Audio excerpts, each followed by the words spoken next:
Hello everyone, welcome back to my channel. Happy Pride Month. Please make sure to subscribe and like and activate the notifications so you're notified each time I make a new video. So it's Pride Month. It's a little different, than we're used to.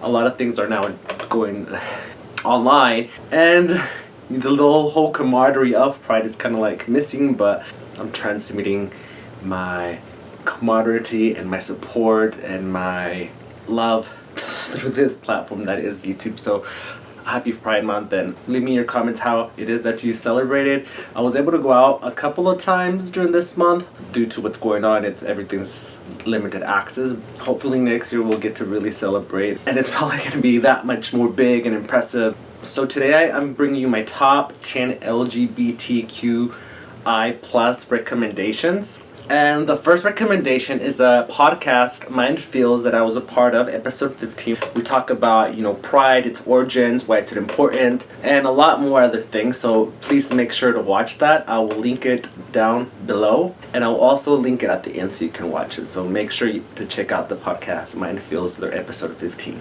And all of the other episodes as well. They're very interesting, smart, funny, all of the above. Now to my favorite LGBTQI plus books are Almost Perfect.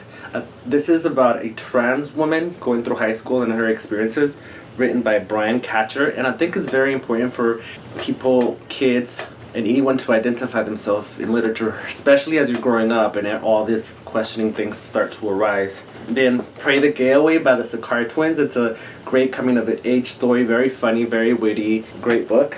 And then children, I think children should also identify themselves in literature, and this is King and King. This one is written by Linda DeHaan and Stern Nijland. So yeah, those are my 3 recommendations for LGBTQI themed books.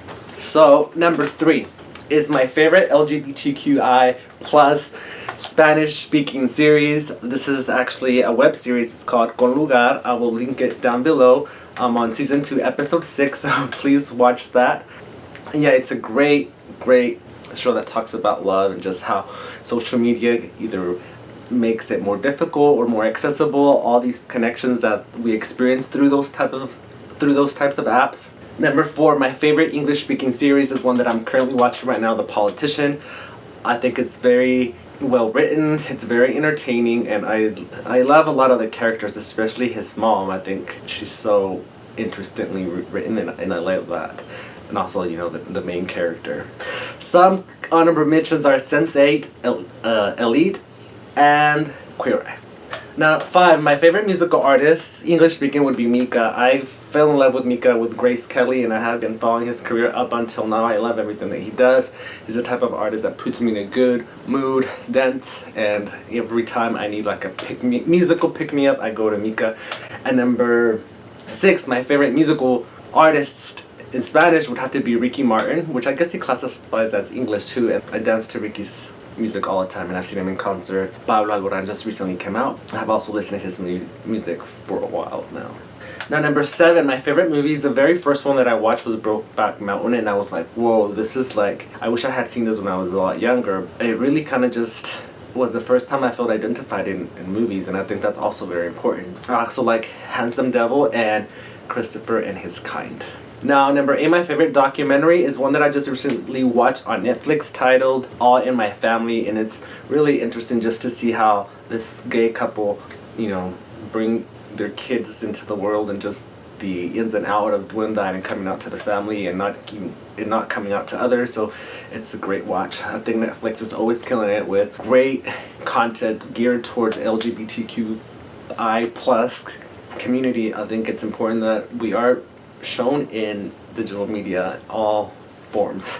And number 9, so I am an artist. My favorite LGBTQ plus I artists are Frida Kahlo. She was very fluid. She was queer.